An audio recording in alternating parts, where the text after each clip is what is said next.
साल दर साल माने आत्महत्या करने वालों की संख्या बढ़ती जा रही है। किस उम्र के लोग आत्महत्या कर रहे हैं भाई? जो नौजवान लोग हैं, 30 साल, 35 साल, 40 साल के लोग जो है आत्महत्या कर रहे हैं। क्यों आत्महत्या कर रहे हैं भाई? भूख के डर से आत्महत्या कर रहे हैं। उनके पास कोई काम नहीं है, उनके पास किसी तरह का रोजगार नहीं है। तो आप जो है वहां बैठ करके यहाँ के मुसलमानों को क्या भला करने वाले हैं? तो भ्रष्टाचार के खिलाफ मोदी जी का ये अभियान नहीं है। उन्होंने भ्रष्टाचार को देश में शिष्टाचार के रूप में बदल दिया है। नमस्कार, न्यूज़ फाउंडेशन देख रहे हैं और मैं हूं आपके साथ रंजन सिंह। असदुद्दीन ओवैसी की पार्टी जो है वो भाजपा की एजेंट है। सभी बातों को जो है वो लगातार ये कहा जा रहा है, लेकिन कल बिहार के मुख्यमंत्री नीतीश कुमार ने भी इस बात को कहा कि जो ओवैसी हैं वो भाजपा के एजेंट है और जो सासाराम और बिहार शरीफ में अहिंसा हुई है, जो हिंसा घटी, उसके जिम्मेवार भी यही लोग हैं। हम बात करेंगे आरजेडी के सीनियर लीडर शिवानंद तिवारी हैं। आखिरकार नीतीश कुमार ने भी इस बात को कह दिया कि असदुद्दीन ओवैसी जो है वो भाजपा के एजेंट हैं। आप क्या कहेंगे? नहीं, जो नीतीश कुमार जी ने कहा है वही हम भी कहेंगे और कहने का आधार भी है। आधार ये है कि भला बताइए, हैदराबाद की पार्टी, वहाँ के नेता देश भर में चुनाव लड़ रहे हैं और देश भर में चुनाव लड़ रहे हैं तो उनके चुनाव लड़ने से मदद किसको मिलती है भाई? उनको जो वोट मिलता है, अगर उनका उम्मीदवार मैदान में नहीं रहे, वो वोट किसको मिलेगा? तो उनके चुनाव लड़ने से, उम्मीदवार खड़ा करने से जिसको लाभ होता है वो तो उसी के, माने अब क्या कहिएगा, ये शब्द जो है अच्छा नहीं लगता है, लेकिन उसी के एजेंट के तौर पर ही काम कर रहे हैं भाई। नहीं तो भला बताइए, कहाँ हैदराबाद और कहाँ जो है किशनगंज और अररिया? यहाँ आप आए, पिछला जो चुनाव हुआ उस चुनाव में आपने कैंडिडेट खड़ा किया, कुछ लोग जीते, सब छोड़ करके आपको चले गए। तो आप जो है वहाँ बैठ करके यहाँ के मुसलमानों को क्या भला करने वाले हैं? और देखिए किस ढंग से उनको अखबारों में जगह मिलती है, ये भी एक देखने की बात है कि बोल रहे हैं देश भर के अखबार में वो जो है छपते हैं। तो ये साफ दिखाई दे रहा है जिन लोगों को फायदा होने वाला है वो लोग उनके मदद करने वाले हैं। और माने मीडिया वगैरह में जो दबदबा है रूलिंग पार्टी का, वो भी सबको पता है और सब उसी के इशारे पर उनको जगह मिलती है मीडिया में। तो नीतीश कुमार जी ने जो कहा है बिल्कुल ठीक कहा है, एकदम उसमें कहीं कोई संदेह नहीं है। तो नरेंद्र मोदी कह रहे हैं कि आज जो उनके पार्टी का स्थापना दिवस है और हनुमान जी की तरह भाजपा काम करती है और भ्रष्टाचार को जैसे हनुमान जी मिटाए थे ये भी मिटा रहे हैं। भ्रष्टाचार को तो हनुमान जी नहीं मिटाए थे और भ्रष्टाचार को न माने नरेंद्र मोदी जी मिटा रहे हैं, बल्कि कहा जाए कि नरेंद्र मोदी जो है भ्रष्टाचार के प्रतिमूर्ति के रूप में काम कर रहे हैं। अब भला बताइए, माने अदानी साहब का मामला जो है इतने दिनों से चल रहा है, पार्लियामेंट में हंगामा हो रहा है। और हंगामा किस लिए हो रहा है? हंगामा ये नहीं कहा जा रहा है कि भाई आप इस्तीफा कर दीजिए, कहा यह जा रहा है कि अदानी साहब को लेकर के आपके ऊपर जो आरोप लगा है, आरोप क्या लगा है कि जब आप 2014 में प्रधानमंत्री बने थे उस समय अदानी साहब दुनिया के जो धनी मानी लोग थे उनमें 609वें स्थान पर थे और आज जो है अचानक माने दूसरे तीसरे स्थान पर पहुंच गए। कैसे हुआ ये जो चमत्कार हुआ है, चमत्कार का वजह क्या है, उसके बारे में भी लोगों ने गिनाया। अब लोग ये कह रहे हैं, सिर्फ मांग ये कह रहे हैं कि पार्लियामेंट की जो कमेटी है, संयुक्त संसदीय दल की जो कमेटी है, जिसमें भारतीय जनता पार्टी के सांसद जो है वो भी सदस्य रहेंगे, आप उससे जांच करवा दीजिए। क्यों भाग रहे हैं भाई? तो भ्रष्टाचार के खिलाफ मोदी जी का ये अभियान नहीं है। उन्होंने भ्रष्टाचार को देश में शिष्टाचार के रूप में बदल दिया है।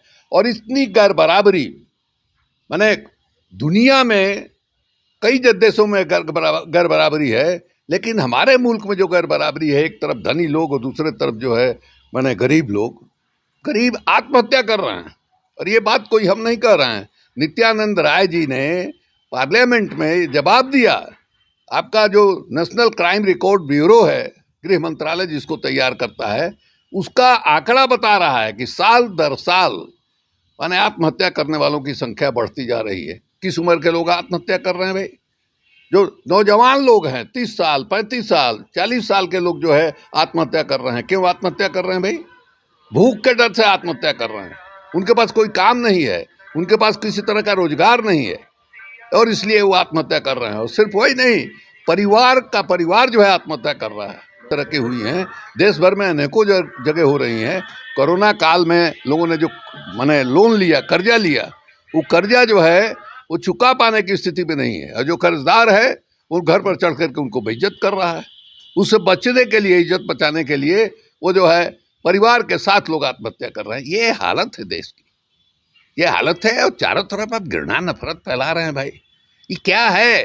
भारतीय जनता पार्टी और आरएसएस, माने गुजरात में जिसका मॉडल जो है पूरे देश में चलाया जा रहा है, आश्चर्य होगा कि वहाँ 10% भी मुसलमान नहीं है, और 10% मुसलमान का भय दिखा के 90% का वोट लिया जा रहा है। आप हिंदू समाज को कायर बना रहे हैं या वीर बना रहे हैं भाई? ये बहुत ही चिंता का विषय है। हिंदू समाज के लिए बहुत ही चिंता का विषय है कि हिंदू समाज को ये लोग कायर बना रहे हैं। आपने देखा यहाँ अभी 2 दिन पहले गिरिराज हमारे छोटे भाई की तरह, हमसे काफ़ी पुराना संबंध है, हमारा इज्जत करता है गिरिराज, लेकिन राजनीति के तौर पर देखा जाए क्या बोलता है भाई कि बिहार में माने हिंदू संकट में है, हिंदू जो है पलायन कर रहा है। ये क्या है भाई? बिहार में मुसलमान कितने हैं और हिंदू कितने हैं? तो आप जो है जो 10% है, 15% है, उससे डरा रहे हैं आप 80% को, 85% को, तो आप उस समाज को तो कायर बना रहे हैं। हमको याद है जो 1917 में पहली दफ़ा महात्मा गांधी यहाँ आए थे, चंपारण में सत्याग्रह हुआ था। भय और कायरता भारतीय समाज में जो कायम है, भारतीय समाज को जिसने पकड़ लिया है, उससे कैसे भारतीय समाज को मुक्त कराया जाए, गांधी जी के सामने एक चुनौती थी। गांधी जी गए, मालूम होगा कि अगले ही दिन उनको नोटिस मिल गया कि आप मोतिहारी चंपारण जो है छोड़ दीजिए। उन्होंने इनकार किया, अंत में सरकार को झुकना पड़ा। लेकिन एक घटना वहाँ हुई थी, हम इसलिए उस घटना का जिक्र करना चाहते हैं कि महात्मा गांधी के साथ वहाँ आचार्य जेबी कृपलानी भी गए थे, और कृपलानी जी को ही एकमात्र पहले से वो जानते थे। यहाँ जो क्या नाम है मुजफ्फरपुर में वो पढ़ाते थे, और अब दक्षिण अफ्रीका से बीच में जब गांधी जी आए थे क्या नाम है हिंदुस्तान में, तो शांति निकेतन में रविन्द्रनाथ टैगोर के यहाँ उनसे मुलाकात हुई थी, उनसे उनका परिचय क्या नाम है वहाँ मौजूद थे। और क्या हुआ कि एक दिन घोड़सवारी वो कर रहे थे, माने घोड़ा जो है भड़क गया, और उसके भड़कने से एक महिला जो है बगल में खड़ी थी, महिला बेहोश होकर के गिर गई। अब उनके ऊपर आरोप लगा कि उन्होंने जिस ढंग से घुड़सवारी किया उसके वजह से माने महिला जो है बेहोश हुई, और उन पर आपराधिक मुकदमा जो है दर्ज हो गया। वो मुकदमा ऐसा था जिसमें आराम से वो जमानत ले सकते थे। लेकिन गांधी जी को ये लगा कि ये जो मौका है कि यहाँ के लोग जो है जो डरते हैं पुलिस से और जेल से, उस भय से उनको निकालने के लिए कृपलानी जी को जेल भेज दिया जाए, और कृपलानी जी को जेल भेज दिया गया। तो कायरता से और भय से माने लोगों को मुक्त कराने के लिए गांधी जी के सामने एक चुनौती थी। और 1942 से जितना भी उनका आंदोलन हुआ उसमें देखिए कि किस तरह से जनता ने भागीदारी जो है निकाली। और इनके यहाँ क्या है भाई, जैसा हमने आपको पहले कहा कि गुजरात में 10% जो है मुसलमान है। और हमको याद है 2002 में हम गए थे लालू यादव के साथ, वहाँ इलेक्शन हो रहा था प्रचार करने के लिए, और अहमदाबाद के एक मोहल्ले में सभा हो रही थी, और सभा में हम लोग समय के पहले पहुँच गए लालू यादव के साथ 10 मिनट पहले। तो कुर्सियाँ अभी भरी भी नहीं थी, और हमको जो है खड़ा कर दिया गया। मेन मीटिंग में नहीं खड़ा किया गया, लेकिन अब भीड़ भाड़ एक तब तक आए, तब तक आप जो है माइक पकड़े रहिए। तो हम खड़े, हमने यही सवाल उठाया कि भाई किससे आप डरा रहे हैं? 10% 12% आबादी से आप 90% आबादी को डरा रहे हैं, तो 90% को आप कायर बना रहे हैं। ये हिंदू समाज का भला कर रहे हैं। हिंदू समाज का जितना नुकसान इन लोगों ने किया है वो भारतीय इतिहास में माने कभी ऐसा नहीं हुआ। इस तरह से कायर बनाना, इस तरह से डरपोक बनाना।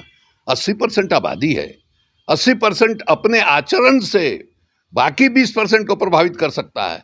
ये माना जाता है कि मुसलमानों में कट्टरता है, कंजर्वेटिव लोग हैं। 80% अगर उदार होगा, 80% में प्रेम और मोहब्बत होगी और उससे समाज को चलाएगा, तो देश की हालत जो है सुधर सकती है। लेकिन इसके वजह से देश को सबसे बड़ा नुकसान पहुंचा रहे हैं। हिंदू समाज का माने इतना नुकसान पहुंचा रहे हैं जिसका कोई हिसाब किताब नहीं है। ये जो दौर है, हमको लगता है कि भारतीय जनता पार्टी का, आरएसएस का ये जो दौर है, ये दौर माने भारतीय इतिहास में और हिंदू समाज के लिए खास करके सबसे काला दौर है।